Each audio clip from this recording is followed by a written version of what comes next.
Oh, what's going on, guys? Danilo Caprick here, aka the best dressed man in tech sales. Please don't forget it. And in this video, we are going to break down the language and give you some of the special terms and acronyms that we use in tech sales so you can get a little bit more familiar with this field and again, increase the likelihood of you breaking in. So without further ado, let's get into these insights. All right, guys, in this video, we're gonna break down 10. I know we got 5 here, but I'm gonna do 10.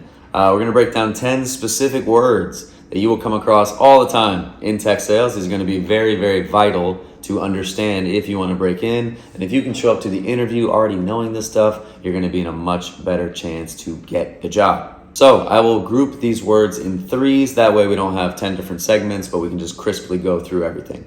Now, the first set of 3 words that I want to go through is number 1, opportunity. Number 2, pipeline. And number 3, forecast. All right, these are very sales-centric words, and these are things I hear all the time, almost every day in tech sales. So let's go ahead and break these down. First word was opportunity, right? AKA op. So if you hear op or opportunity, what it means is basically it's referring to a prospect. A prospect is a potential customer who's not yet a customer. So it's a group, an organization, an individual that has interest in your product or service, interest in potentially becoming a client, but they haven't yet signed a contract, okay? So in sales, when we meet a prospect, a potential client that maybe wants to do business with us and we're having conversations, we create an opportunity. An opportunity basically means that, hey, we have this potential deal that could go down, but we're still not there yet. So we're trying to make this person or, increase the likelihood of this person becoming a client. And the second word is pipeline. Pipeline essentially refers to the number of opportunities that you have that can help you reach your number. So let's say your number for the quarter, for 3 months, is 100K. You need to sell 100K. You then need a pipeline or a number of opportunities that equates to at least 100K.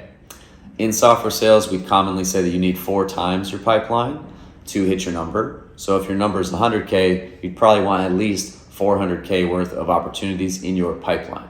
Now, all this means again is that you have potential opportunities to go after that will help you hit the number.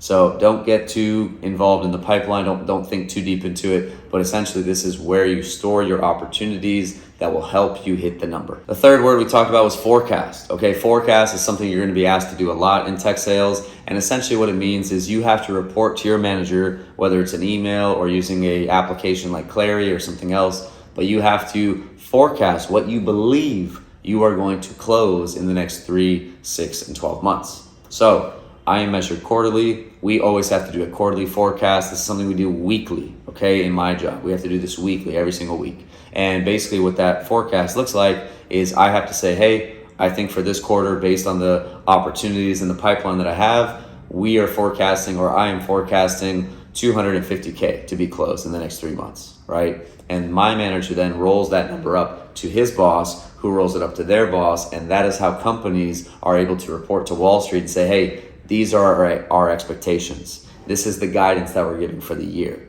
So if you ever read a publicly traded company's earnings report, they always touch on guidance for next quarter. And guess where that guidance comes from? It comes from the forecast of the sales rep, which eventually gets rolled up. So that is what a forecast is. The next term we hear a lot in tech sales is next steps. Okay, next steps is pretty simple, but let's break it down. Next steps refers to the literal next steps that you have with the prospect that's in your pipeline, that's a part of your forecast, that will help you carry out the deal. So if you just had your first meeting, the next step might be a demo of your product. If you already did the demo, maybe the next step is for you guys to start a POC, which we'll get into later of what that is and what that means. Maybe the next step is meeting with their boss, whatever it is, but you need to have these next steps outlined and documented somewhere. That way your boss has visibility into what's happening with the deal, and you also know for yourself what is happening next. The next word that we want to touch on, which we actually touched on earlier, was POC or POV. Okay, POC stands for proof of concept, POV stands for proof of value. Basically what this means is there comes a certain stage when you're talking to an opportunity or a prospect where they want to see your product or service in action. They want to see if your product or service can actually produce the results that you maybe promised them or that you are trying to produce for them. So what this looks like is pretty much they will demo or trial your software. Maybe they'll demo your product or service in some kind of way that helps them achieve a small win, that helps them understand and concrete the belief that, hey, you know what? This product or service can do what it says that they're going to do, or can do what the sales reps told me that they're going to do. So basically, it's when they take your product for a spin, they try it out and see, can this thing really work in the way that I want it to? Next word we hear a lot in tech sales that I love, and probably every sales rep loves, is DocuSign. All right, DocuSign is a literal company. They sell an application that helps people do online signatures. And of course, I hope you can understand why salespeople need to learn DocuSign and why we use this word a lot. But DocuSign is actually now becoming a verb, right? When someone says, hey, can you DocuSign that? We're basically saying, can you sign that via DocuSign? Can you sign it online? So it's very common now. It's kind of the de facto signature solution in the market, and sales reps everywhere use this, whether you're in tech sales or not. But again, it's something that you need to know about, or should know about, should you like to break into this field. The next word we want to touch on is executive briefing. All right, and don't freak out. This isn't as complex as it sounds.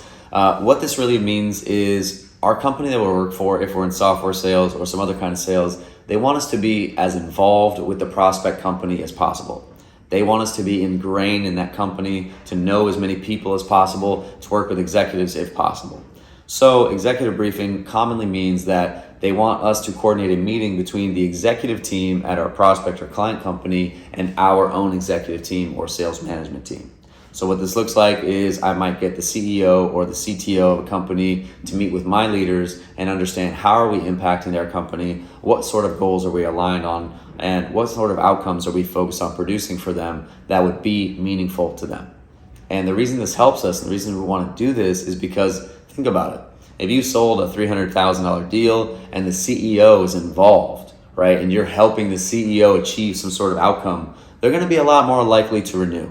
They're going to be looking at your company in a more favorable position, and you're probably going to be under less scrutiny because you have executive support. So that is what we mean when we say executive briefing. If you ever hear that, it basically means, hey, we want you to get more involved with the executives at the companies you're working at. All right, last and final word for the video is value assessment. Now, depending on the company you work for, they might use some different words, but essentially this is where we put together an analysis or some kind of ROI summary. Okay, ROI stands for return on investment. And basically when we're building out a proposal or putting together a contract or want to present an offer to a prospect, we want to touch on the value they will receive by investing in our product or service. So what this commonly looks like is most organizations have some kind of a model where you plug in numbers and it spits out this value summary. Okay, and the value summary might say, hey, in 12 months, we think we're going to help you gain this much revenue or mitigate this much risk or help you achieve these other outcomes, which can be measured in dollars or some other kind of metric. And this is really important because guess who often looks at the proposals? The CFO, right? And if we're talking to a CFO, they need to understand how this investment is going to pay off for them in the short and long term. So value assessment is something you're going to see a lot of in tech sales or even in other sales, because often companies are being asked to justify the investment, and this kind of thing helps them do just that. Well, that's all for today, guys. I hope you really enjoyed the content. If you did, please hit the subscribe button below. Also, if you're not doing so already, go follow me on LinkedIn. And last but not least, if you are trying to break into tech sales or you're already in sales and you want to learn how to differentiate yourself from 99% of other sellers in the market, go ahead and check us out at the B2B Syndicate. See what we got cooking up over there. All right. With that said, hope you have a great day, and I will catch you all in the next video. Take it easy now.